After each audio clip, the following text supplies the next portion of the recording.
Praise God. I greet you all in the precious name of our Lord and Savior Jesus Christ. കഴിഞ്ഞൊരു വീഡിയോയിൽ പലരും ചോദിച്ചിരുന്നു overcome എങ്ങനെയാണ് ചെയ്യുന്നത്, പ്രാക്ടിക്കൽ ലൈഫിൽ എങ്ങനെയാണ് ഓവർകം ചെയ്യുന്നത്. അതിനുള്ള ആൻസറുമായിട്ടാണ് ഞാനിപ്പോൾ കടന്നു വന്നിരിക്കുന്നത്.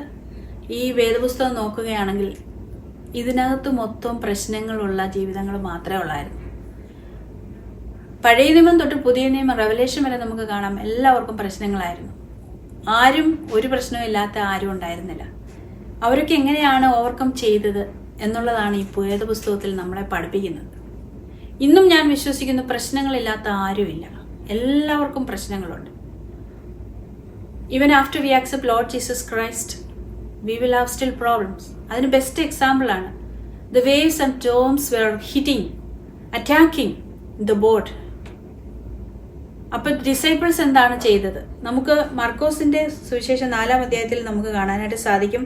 അവൻ അമരത്ത് ഉറങ്ങുകയായിരുന്നു, അവർ അവനെ ഉണർത്തി. ഇപ്പൊ എപ്പോഴും നമ്മൾ വിചാരിക്കേണ്ട ഒരു കാര്യമാണ്, യേശു കർത്താവിനെ സ്വീകരിച്ചാലും യേശു കർത്താവ് കൂടെ ഉണ്ടെങ്കിലും അവിടെ പ്രോബ്ലം ഉണ്ട്. പക്ഷെ യേശു കർത്താവുള്ള ബോട്ടിലാണ് അടിച്ചപ്പോൾ ശിഷ്യന്മാരെന്ത് ചെയ്തു? അവർ കർത്താവിനെ ഉണർത്തി. അപ്പോൾ നമ്മുടെ ജീവിതത്തിൽ ഒരു പ്രശ്നം വരികയാണെങ്കിൽ, നമ്മുടെ ജീവിതത്തിൽ ക്രിസ്തു ഉണ്ടെങ്കിൽ, നാം കർത്താവിനെ സ്വീകരിച്ച ഒരാളാണെങ്കിൽ തീർച്ചയായിട്ടും നമുക്ക് കർത്താവിൻ്റെ അടുത്ത് ഫ്രീ ആയിട്ട് പോകുവാൻ,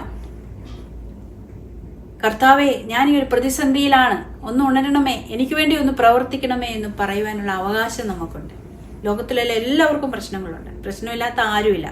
എന്നാൽ നമ്മുടെ ജീവിതത്തിൽ നമ്മുടെ പോട്ടിൽ ഒരു പ്രതിസന്ധി തട്ടുകയാണെങ്കിൽ നമ്മുടെ ജീവിതത്തിൽ തന്നെയുള്ള, നമ്മുടെ ബോട്ടിൽ തന്നെയുള്ള ക്രിസ്തുവിനെ വിളിച്ചുണർത്തണം. അതാണ് ഈ വചനത്തിൽ നിന്ന് നമ്മൾ മനസ്സിലാക്കേണ്ടത്.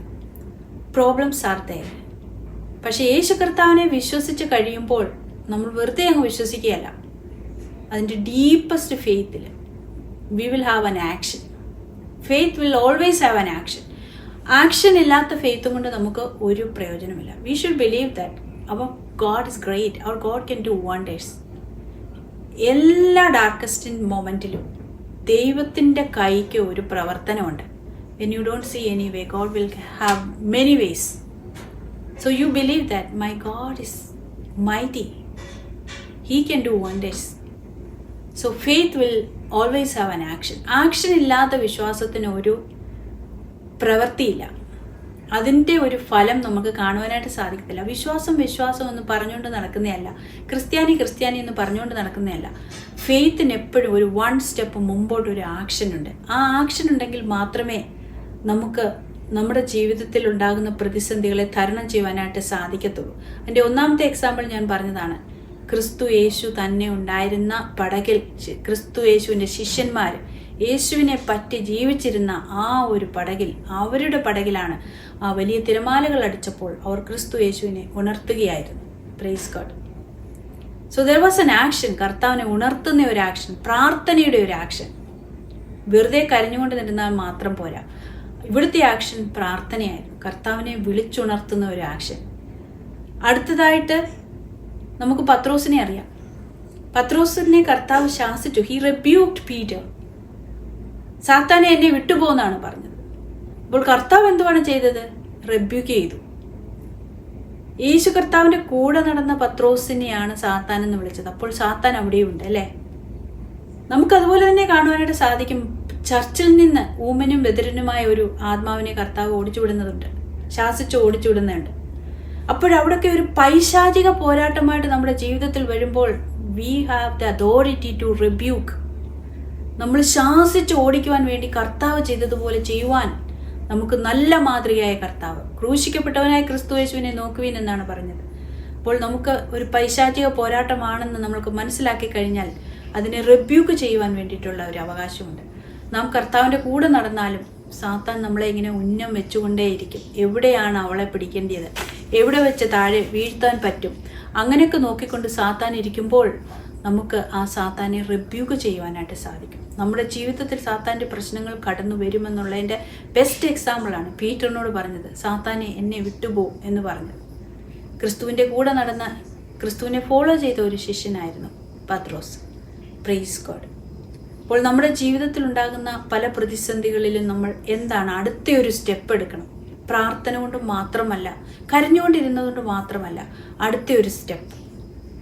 അടുത്തതായിട്ട് നമ്മൾ നോക്കുകയാണെങ്കിൽ നമുക്കറിയാം, പത്രോസും ശീലാസും, പീറ്റർ ആൻഡ് സൈലസ്, അവരുടെ ഡാർക്കസ്റ്റ് മൊമെന്റിൽ അവരെന്താണ് ചെയ്തത്? ദേ വർഷിപ്ഡ്.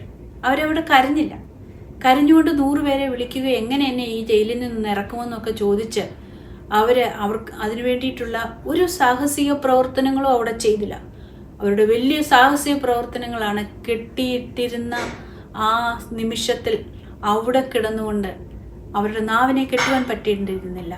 ആ നാവുകൾ കൊണ്ട് കർത്താവിനെ സ്തുതിച്ച് ആരാധിച്ചു. അവരടുത്ത ഒരു സ്റ്റെപ്പാണ് എടുത്തത്. എങ്ങനെ നമുക്ക് ഒരു വലിയൊരു പ്രതിസന്ധിയിൽ കടന്ന് സന്തോഷത്തോടു കൂടി ആരാധിക്കുവാനായിട്ട് പറ്റും? പലപ്പോഴും നമുക്ക് വലിയ രോഗങ്ങളും പ്രതിസന്ധികളും ഒക്കെ വരുമ്പോൾ നമുക്ക് വാക്കുകൾ കിട്ടാതെ വരും. എന്ത് പ്രാർത്ഥിക്കണമെന്നറിയില്ല. നമ്മൾ വെപ്രാളപ്പെട്ടു പോകും, നമ്മൾ ആങ്ഷ്യസ് ആയി പോകും. എന്നാൽ ഇവിടെ ആ വലിയ ദൈവദാസന്മാർ ആരാധിക്കുകയായിരുന്നു. അങ്ങനെയാണ് അവർ ഓവർകം ചെയ്തത്. ഇതൊക്കെ വചനത്തിൽ എഴുതി വച്ചിരിക്കുന്നത് നമ്മൾ ഏതെങ്കിലും ഒരു സ്റ്റെപ്പ് മുന്നോട്ടെടുത്ത് അടുത്ത ഒരു സ്റ്റെപ്പ് കൂടി എടുത്ത് വിശ്വാസം മാത്രം പറഞ്ഞുകൊണ്ട് നിൽക്കാതെ അടുത്ത ഒരു സ്റ്റെപ്പിൽ കൂടി നാം ഓവർകം ചെയ്യാൻ വേണ്ടിയിട്ടാണ്. പോൾ ആൻഡ് സീലാസ് അവരുടെ ഡാർക്കസ്റ്റ് മൊമെന്റിൽ they were worshipping God. They knew that their God is mighty. അവർക്ക് ആ വലിയ അവരുടെ ദൈവത്തിൽ അവർ വിശ്വസിച്ച ദൈവത്തിന് പ്രവർത്തിക്കാൻ കഴിയുമെന്ന് വിശ്വസിച്ചു. അവിടെ ആരുടെയും കാലുകൾ അവർ പിടിച്ചില്ല. അവർ ദൈവത്തെ വിട്ട് ഓടിപ്പോയില്ല. ഞാൻ ഇത്രയും സെർവ് ചെയ്തിട്ട് എനിക്ക് എന്തിനാണ് ഈ പ്രശ്നങ്ങളെന്ന് പറഞ്ഞിട്ട് അവരൊന്നും ദൈവത്തിനോട് എതിര് പറഞ്ഞോ മറുത്തു പറഞ്ഞതോ ഒന്നുമില്ല. വേറൊരു ദൈവത്തെ തേടിപ്പോയുമില്ല. എൻ്റെ ദൈവം ജീവനുള്ളതാണെങ്കിൽ, എൻ്റെ ദൈവത്തിന് സകലവും കഴിയുമെങ്കിൽ എനിക്ക് വേറൊരാളുടെ ആവശ്യം എന്തിനാണ്? വേറൊരു ദൈവത്തിൻ്റെ ആവശ്യം എന്തിനാണ്? വേറൊരു ദൈവം കല്ലും മണ്ണും കൊണ്ട് ഉണ്ടാക്കിയിരിക്കുന്ന ജീവനില്ലാത്ത വേറൊരു ദൈവമെന്ന് പറയുന്നിടത്ത് പോകേണ്ട ആവശ്യം അവർക്കില്ല. കാരണം അവർക്കറിയാം അവരുടെ ദൈവം ജീവനുള്ള ദൈവമാണെന്ന്. Praise God. നമ്മൾ പഴയ നിയമത്തിൽ നോക്കിയാൽ ഒരുപാട് കാര്യങ്ങൾ നമുക്ക് കാണാനായിട്ട് സാധിക്കും. അടുത്ത ഒരു സ്റ്റെപ്പുകൾ എങ്ങനെയാണ് എടുക്കേണ്ടതെന്ന്. അബ്രഹാമിൻ്റെ ജീവിതത്തിൽ നോക്കുമ്പോൾ അബ്രഹാം ഒരു വലിയൊരു പ്രതിസന്ധിയിലാണ്. ഏകജാതനായ ഒരു പുത്രനെ കർത്താവ് വാഗ്ദത്തം കൊടുത്ത് ലഭിച്ച ഒരു മകനാണ്. ആ മകനെ അവിടെ മോറിയ മലയിൽ കൊണ്ടുപോയിട്ട് യാഗം കഴിക്കുവാനായിട്ട് കൊണ്ടുപോകുന്നു. അപ്പോൾ അവിടെ ഒരു വിശ്വാസം മാത്രമല്ല, അവിടെ ഒരു ഒബീഡിയൻസ് ഉണ്ടായിരുന്നു, അനുസരണം. അബ്രഹാമിന് വേദനയുണ്ടായിരുന്നു തീർച്ചയായിട്ടും. സ്വന്തം മകനാണ്, ഏകജാതനായ മകനെ കൊണ്ടുപോകുമ്പോൾ ആ അപ്പൻ്റെ മനസ്സ് എന്തോരം പിടച്ചിട്ടുണ്ടായിരിക്കും. എന്നാൽ അവിടെ കർത്താവാണ് എനിക്ക് വലുത്. My God is greater than everything. ഈ ലോകത്തിൽ എനിക്ക് എന്തെല്ലാം ഉണ്ടായാലും അതിൻ്റെ മീതെ എൻ്റെ ദൈവം വലുതാണ്. My God is bigger than all my problems. എൻ്റെ ദൈവം എൻ്റെ പ്രോബ്ലത്തെക്കാട്ടിലെല്ലാം വലിയവനാണെന്ന്, ഈ ലോകത്തിൽ എനിക്ക് ലഭിച്ച എല്ലാത്തെക്കാട്ടിലും എൻ്റെ ദൈവം വലിയതാണെന്ന് അബ്രഹാം വിശ്വസിച്ചു. അങ്ങനെ കർത്താവിനെ ഒബേ ചെയ്യുവാനായിട്ട് ഒരു അടുത്ത step എടുക്കുകയായിരുന്നു.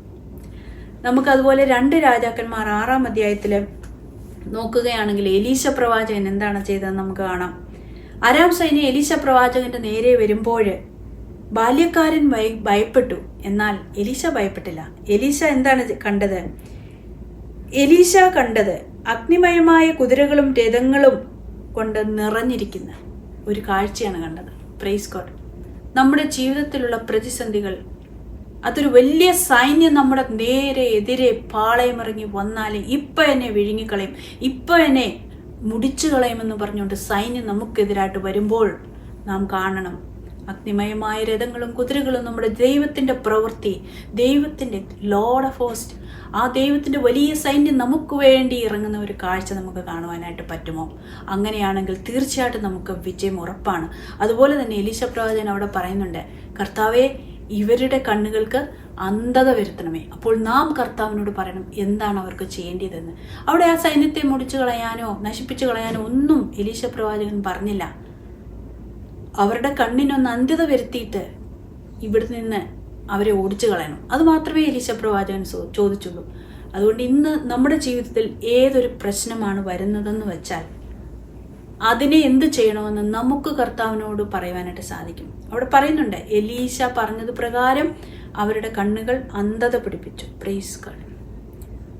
Our inner spirit should be humble enough to accept Lord Jesus Christ, to accept the power of Lord Jesus Christ.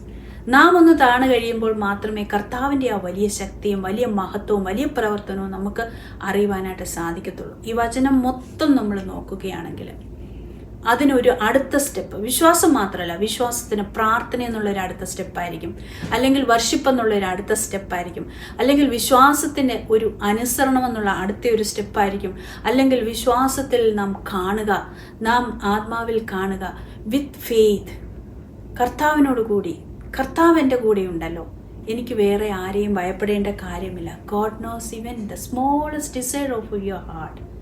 Price God. അതിനാൽ നമ്മൾ ഈ വചനത്തിൽ ഏതെല്ലാം രീതിയിൽ എഴുതി വച്ചിട്ടുണ്ടോ അതിൽ വിശ്വസിച്ച് അതിൽ കൂടി വിശ്വാസത്തിനൊരു സ്റ്റെപ്പ് എടുക്കുക. അത് മാത്രമേ നമുക്ക് ഓവർകം ചെയ്യാനായിട്ട് ചെയ്യേണ്ടതുള്ളൂ. അല്ലാതെ നമുക്ക് ഒരു പൈസ കൊടുക്കുകയോ നമ്മുടെ സമയം സ്പെൻഡ് ചെയ്തിട്ട് കർത്താവിന് വേണ്ടിയിട്ട് കുറേ കാര്യങ്ങൾ വാങ്ങിച്ചു കൊടുക്കുകയൊന്നും ചെയ്യേണ്ട ആവശ്യമില്ല. കാരണം ലോകവും അതിൻ്റെ സകലതും ഉണ്ടാക്കിയതായ കർത്താവിന് നമ്മുടെ കയ്യിലുള്ള കാശുകൾ കൊണ്ട് എന്തെടുക്കാൻ വേണ്ടിയിട്ടാണ്? കർത്താവിനെ അനുസരിക്കുക. ക്രിസ്തുവിനെ യേശു കർത്താവട്ടെ, അവൻ എൻ്റെ കർത്താവാണ്, എൻ്റെ നാഥനാണ്, എൻ്റെ രക്ഷകനാണെന്ന് പറഞ്ഞ് നാം അതിനെ വിശ്വസിക്കുകയും അതിനെ ഏറ്റെടുക്കുകയും ആ കർത്താവിൻ്റെ നാമത്തിൽ കർത്താവിനോട് കൂടെ ജീവിച്ച ഒരു സ്റ്റെപ്പ്, ഒരു ഫെയ്ത്ത് മുന്നോട്ടെടുക്കുകയും ചെയ്യുമെങ്കിൽ തീർച്ചയായിട്ടും നമുക്ക് ഓവർകം ചെയ്യുവാനായിട്ട് സാധിക്കും. Praise God. God bless you.